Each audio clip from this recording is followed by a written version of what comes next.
Hello, today's video is going to be about how to build your PC, and in this video I'll be using the following parts.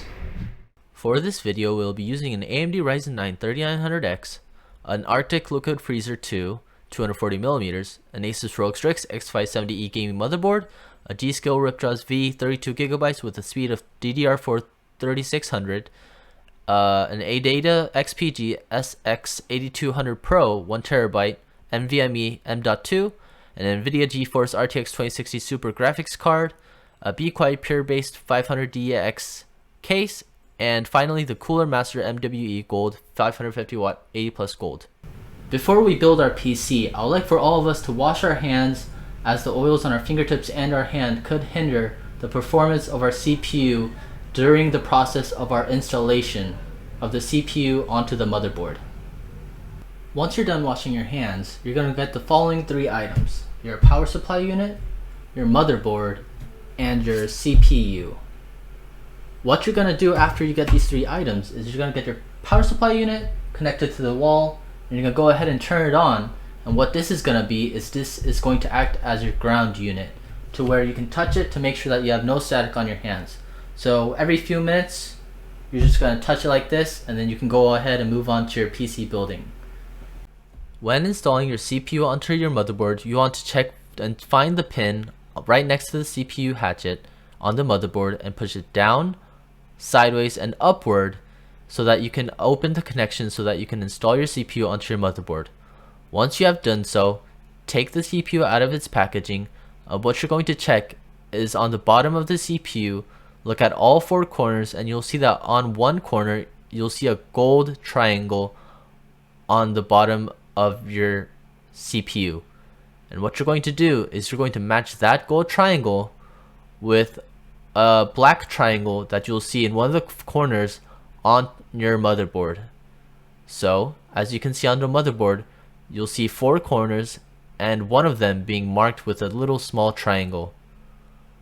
From there, you're just going to drop your CPU onto the motherboard with no force whatsoever. It will be a zero force application. Do not try to push it or shove it in. Once you do so, give it a small nudge just to make sure that it is securely connected, and pull down onto the pin and lock it into place. When installing your RAM memory onto your motherboard, you must check your teeth, and then you'll see that little gap that's not quite in the middle. You're going to match that gap with a little bump on the RAM memory slot, and before you install it, you want to make sure that you unclip at the end. You want to unlock those, and some motherboards will have it on both sides, but in this case we only have it on one side. And what you're going to do is you're going to match that end of your RAM stick onto the RAM slot, and you're going to push it firmly down until you hear a click and you see the clip go and lock onto the RAM. And you're going to do the same for all or the rest of the RAMs you have. And one more thing, if you do not have four but instead just two sticks, make sure you look at your motherboard and see how which channel you should use, whether it be their first or third slot or second and fourth slot. After you successfully install your CPU and RAM sticks onto the motherboard, your next step is to securely screw your motherboard onto the case. What you can use as a guideline is use your AIO shield and the back little blank space on the back of your case as a guideline to make sure that you're installing your motherboard correctly.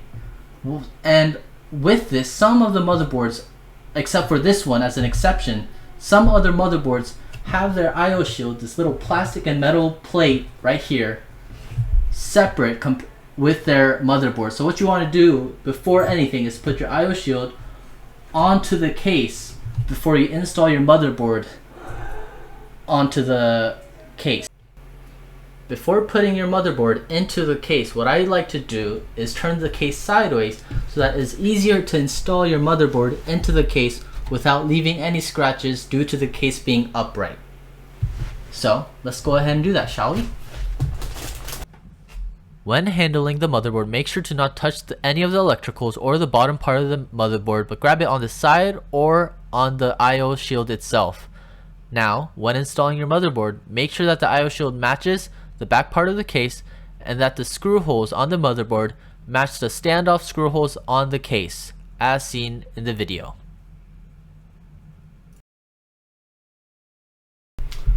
The next step, after you have aligned the holes on the case and the holes on the motherboard together, and also have made sure that the IO shield matches the hole on the back side of the case, the next thing is you're going to screw them together using the nails that you've got on in your motherboard, because whenever you open your motherboard box, there should be a separate package of nails that come with the motherboard.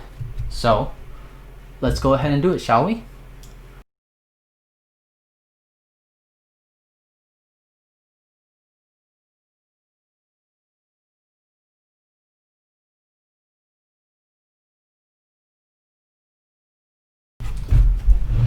After successfully screwing your motherboard onto the case, the next thing that we're going to install is the memory. In this case, which is going to be an M.2 memory.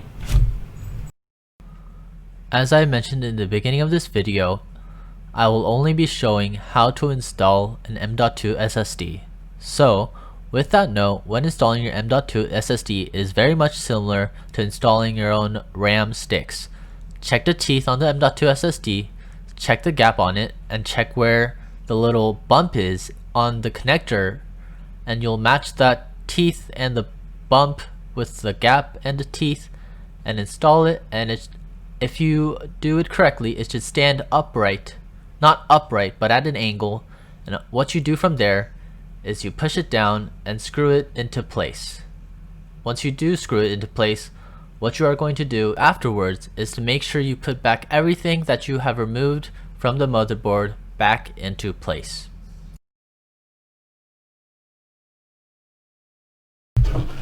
After you installed your M.2 SSD, the next thing that we're going to install is our AIO Cooler, which is this thing right here. But before we install it, let's talk about it. When installing your AIO Cooler to your case, you want to make sure of one thing, and that thing is to make sure that your pump of your AIO Cooler is higher than the point of where your tubes and your radiator is. In other words, if you're going to install it at the front of the case, make sure it is installed like this, to where front case radiator meet, and then the pump is like this, or install it at the top of the case like this, and at the pump, where the pump is at the CPU like this.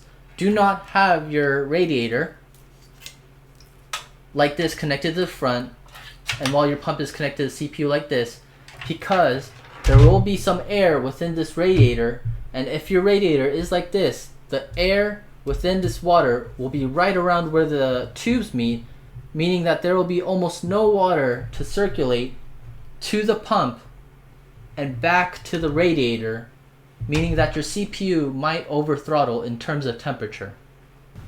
In this case, we're going to install the AIO Cooler on the top of the case. And with that, we'll need some screws, and where you can find those screws will be coming with the case. So whenever you buy the case, there should be a little box of screws that come with a case. Now, let's get started, shall we? The screw holes for which I will be installing my AIO Cooler will be right there. Now, since all we need to do to install the radiator onto the case is to screw it, I'll go ahead and skip this part and move on to installing the actual pump onto the CPU. Before installing your CPU cooler onto the CPU, make sure you check your manual to find out which parts that came with your CPU cooler should go onto the pump so that you can connect it properly onto the motherboard.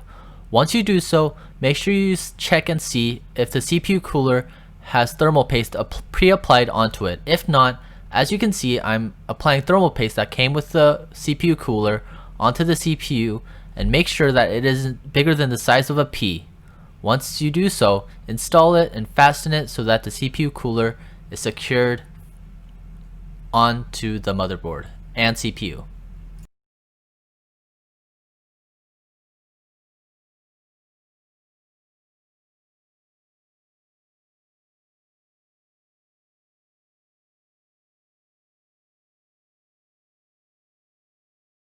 Now that we've finished installing the AIO Cooler to the PC, let's go ahead and move on to the next step, which is installing the power supply unit into the case and connecting them to their respective spots. Before we put our PSU or power supply unit into the case, let's first talk about the spaces at which you see on this side of the PSU.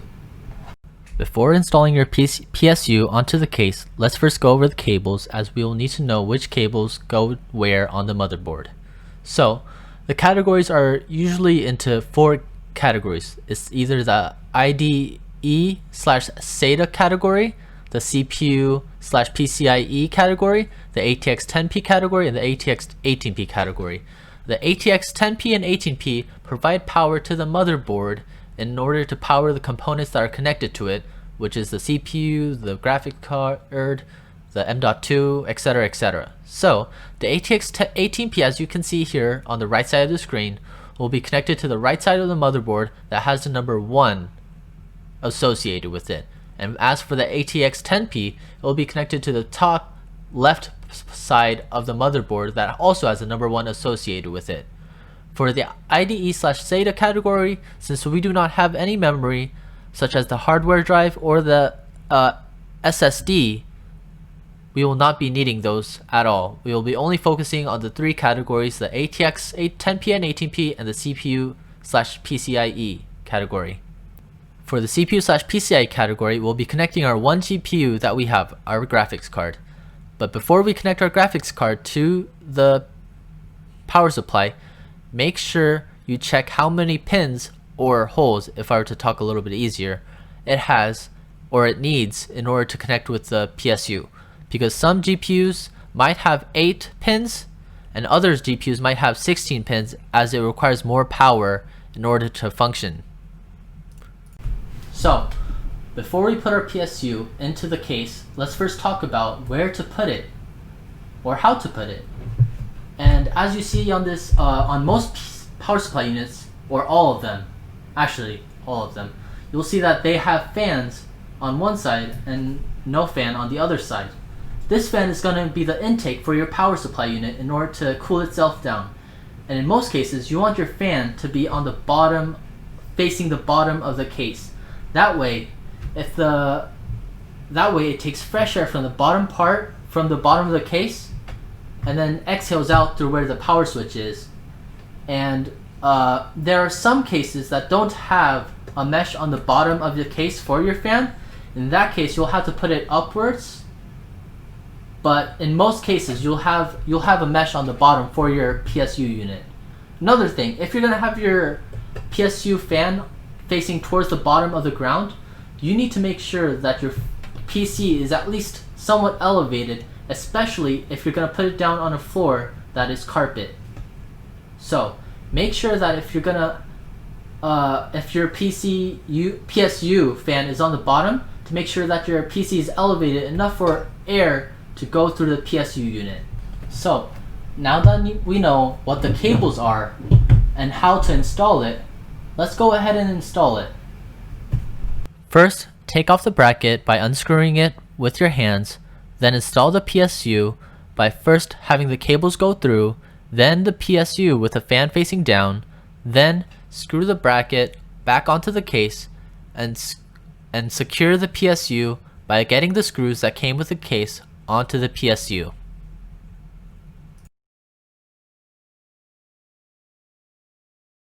Now that we installed our PSU into the case,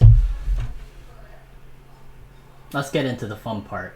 Before connecting the cables that came from the PSU, let's focus on the cables that came with the case itself.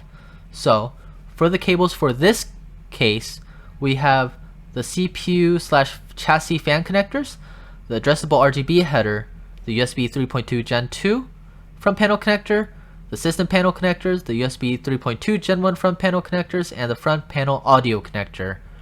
And what you're going to do is they're going to have either a certain shape that you can match it with on the motherboard, or they will have fasteners or securers on a side of the pins itself to make sure that it stays in place. And you just match those securers from the pin onto the motherboard itself. Also, depending on your case, you may have more or you may have less connectors that come with your case. For example, some cases that don't have an RGB will not have an addressable RGB header pin that comes with the case. With that being said, let's go ahead and connect the pins to their rightful place.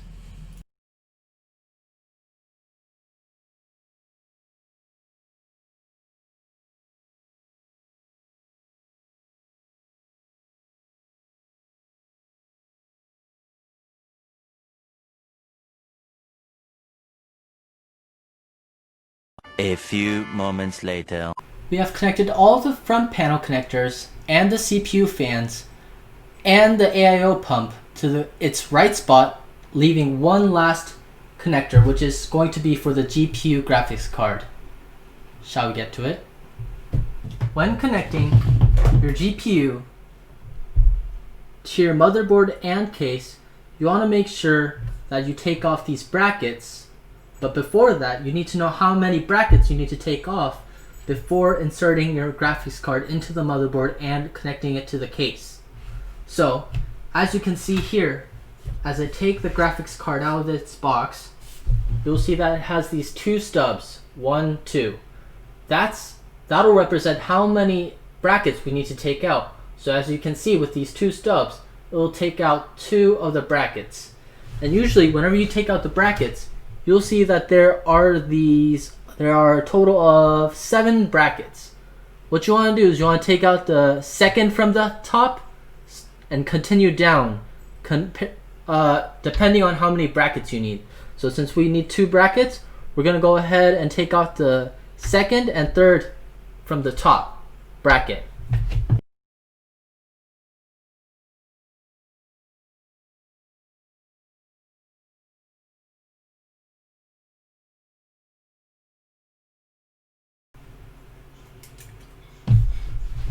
These brackets that you just took out will not be needed for whenever you're done with your PC, but just in case for whenever you need to are planning on switching a graphics card and whatnot, make sure you keep these on your shelves or wherever, just in case.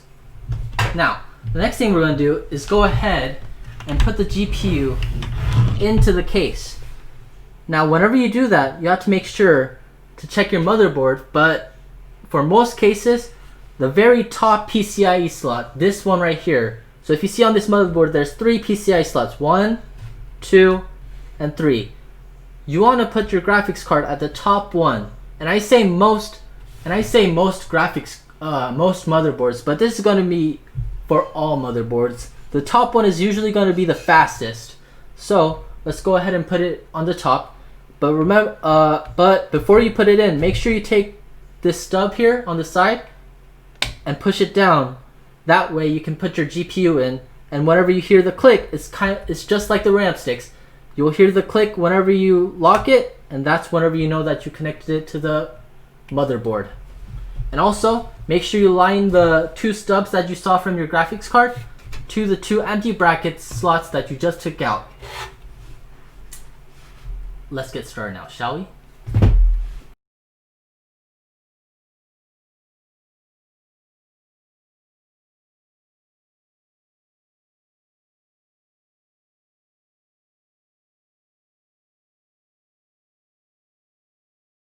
Once you're done installing the GPU into the motherboard and connecting it to the case, let's go ahead and put our connector into the GPU.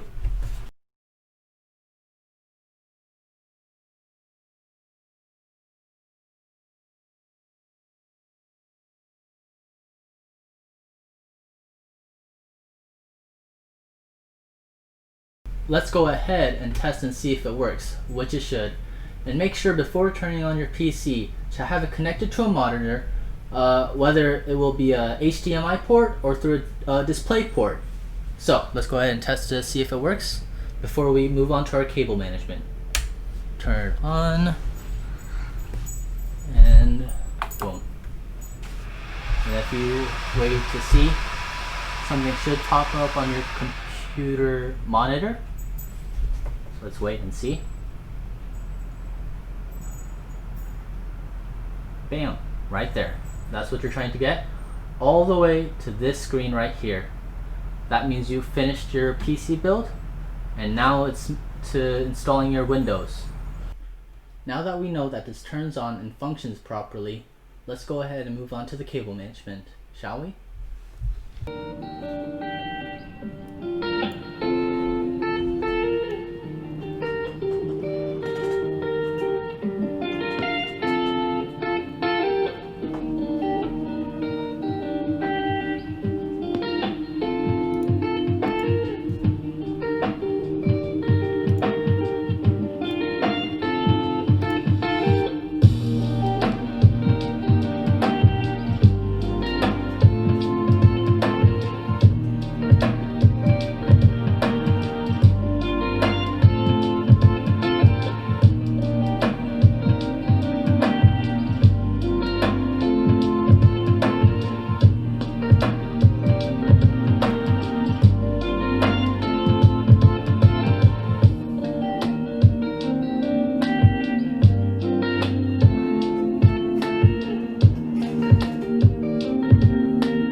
Thank you for watching this video.